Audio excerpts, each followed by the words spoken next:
یک هفته دیگر سعد تو هستی؟ در قلب پایتخت دشمن صدام حسین در کنار برج آزادی یا خدا گفتی میای اومدی؟ ترانی خواهم کرد.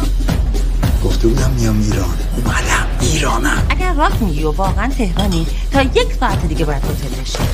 الله اکبر. خاک به سر خواهرتو گذاشتی دم در؟ وای نمیدونی چقدر ذوق دارم ببینم.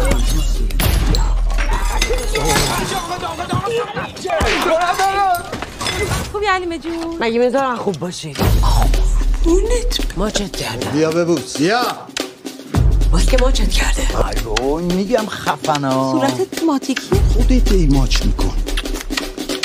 آقا کجا؟ بیا بالا.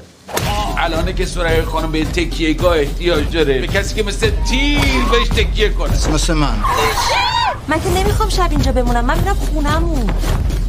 بفرمایید گم شو بیرون. دارم یه ساعت اونجا دنبال چی میگردی؟ تاتلیس شاد. وای چی هم هست؟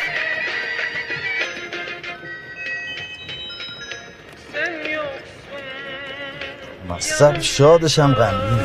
صدام همکنون در سینماهای سراسر کشور.